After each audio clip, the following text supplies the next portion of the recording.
ഐശ്വര്യത്തിനും സമ്പൽ സമൃദ്ധിക്കും വേണ്ടി പൂജ നടത്താൻ ബന്ധപ്പെടുക എന്ന ഫേസ്ബുക്ക് പോസ്റ്റ് വഴിയായിരുന്നു ഏജന്റായ മുഹമ്മദ് ഷാഫി എന്ന ഷിഹാബ് തിരുവല്ലയിലെ ദമ്പതികളെ വലയിലാക്കിയത്. അതേസമയം ഇരകളാക്കപ്പെട്ടതാകട്ടെ ലോട്ടറി വിൽപ്പന നടത്തുന്ന പാവപ്പെട്ട സ്ത്രീകളുമായിരുന്നു. പെരുമ്പാവൂർ സ്വദേശിയായ മുഹമ്മദ് ഷാഫി സംഭവത്തിന്റെ മുഖ്യ ആസൂത്രകനെന്നാണ് കരുതപ്പെടുന്നത്.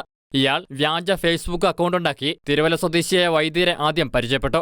ഐശ്വര്യത്തിനും സമ്പദ് സമൃദ്ധിക്കും വേണ്ടി പൂജ നടത്താൻ ബന്ധപ്പെടുക എന്ന ഫേസ്ബുക്ക് പോസ്റ്റ് പ്രതി ഷാഫി ഇട്ടിരുന്നു.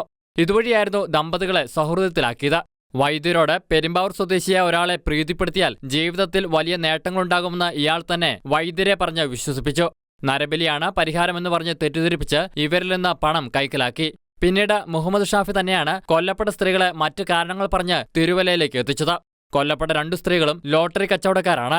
തൃശൂർ വടക്കാഞ്ചേരി സ്വദേശിയായ റോസ്ലിൻ ലോട്ടറി കച്ചവടത്തിനായാണ് കാലടിയിലെ മറ്റൂരിലെത്തിയത്. 49 വയസ്സുള്ള ഇവർ മറ്റൂരിൽ പങ്കാളിക്കൊപ്പം താമസിക്കുകയായിരുന്നു. ഓഗസ്റ്റ് 17-ന് ഇവരെ കാണാതായതായി മകൾ പരാതി നൽകിയിരുന്നു. എന്നാൽ പല സ്ഥലത്തും മാറി മാറി താമസിക്കുന്ന സ്വഭാവമായതിനാൽ റോസ്ലിനെ കണ്ടെത്താൻ കഴിഞ്ഞിരുന്നില്ല.